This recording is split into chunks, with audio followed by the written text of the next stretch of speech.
The diplomat কূটনীতি, গুপ্তচর বৃত্তি ও ক্ষমতার লড়াইয়ের এক দুর্দান্ত সংমিশ্রণ। আপনি যদি হাউস অফ কার্ডস এর মতো সিরিজ পছন্দ করেন, তাহলে এটি আপনার জন্য পারফেক্ট। আজ আমরা এই সিরিজের সম্পূর্ণ কাহিনী, চরিত্র বিশ্লেষণ ও থিম নিয়ে আলোচনা করব। তো চলুন বন্ধুরা, আর দেরি না করে শুরু করা যাক। দ্য ডিপ্লোম্যাট এর গল্প শুরু হয় আমেরিকার চৌকস কূটনীতিক কেট ওয়েলারকে কেন্দ্র করে। কেটের স্বপ্ন ছিল বিধ্বংসী অঞ্চলে কাজ করার, কিন্তু হঠাৎ করে তাকে ব্রিটেনের রাষ্ট্রদূত হিসেবে নিয়োগ দেওয়া হয়। যদিও এটি তার পছন্দের পদ নয়, কিন্তু সে দ্রুত বুঝতে পারে এটি শুধু একটা চাকরি নয়, বরং ভবিষ্যতে মার্কিন পররাষ্ট্রমন্ত্রী হওয়ার জন্য একটি পরীক্ষা। কেটের স্বামী হ্যাল ওয়াইলার নিজেও একজন দক্ষ কূটনীতিক, কিন্তু তিনি বরাবরই আলোচনার কেন্দ্রবিন্দুতে থাকতে পছন্দ করেন। তাদের দাম্পত্য সম্পর্ক জটিল হয়ে ওঠে, কারণ হ্যাল সবসময় কেটের সিদ্ধান্তকে প্রভাবিত করেন।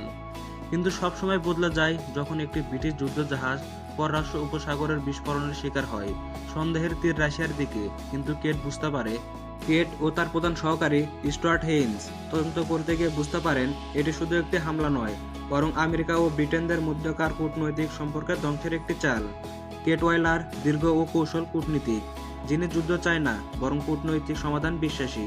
হেট ওয়াইলার কেটের স্বামী, যিনি কূটনীতির জগতে নিজের প্রভাব বজায় রাখতে চান। কেটের সবচেয়ে বিশ্বাসযোগ্য ব্যক্তি হলেন তার প্রধান সহকারী নিকোলাই স্টোব্রিজ, ব্রিটিশ প্রধানমন্ত্রী, যার নিজস্ব রাজনৈতিক এজেন্ডা রয়েছে। ড্যানি শ, হোয়াইট হাউসের কর্মকর্তা, যিনি কেটের ভবিষ্যৎ নিয়ে পরিকল্পনা করেন।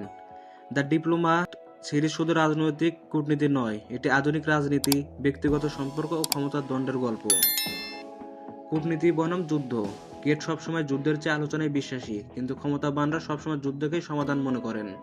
নারী নেত্রী কেট একজন দক্ষ নেত্রী, কিন্তু পুরুষতান্ত্রিক রাজনীতির কারণে তার জন্য সবকিছু কঠিন হয়ে ওঠে। বৈবাহিক সম্পর্ক ও ক্ষমতার দ্বন্দ্ব কেট ও হ্যালের সম্পর্ক দেখায় ব্যক্তিগত জীবন এবং ক্যারিয়ারের মধ্যে ভারসাম্য রাখার কতটা কঠিন হতে পারে।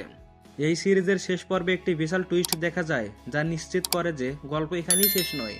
সিজন 2 এ দেখতে পারবো কেটের ভবিষ্যৎ কি হবে। হ্যাল কি আরো সমস্যার সৃষ্টি করবে? যুদ্ধ কি শেষ পর্যন্ত এড়ানো যাবে কি না? আপনার মতামত জানাবেন।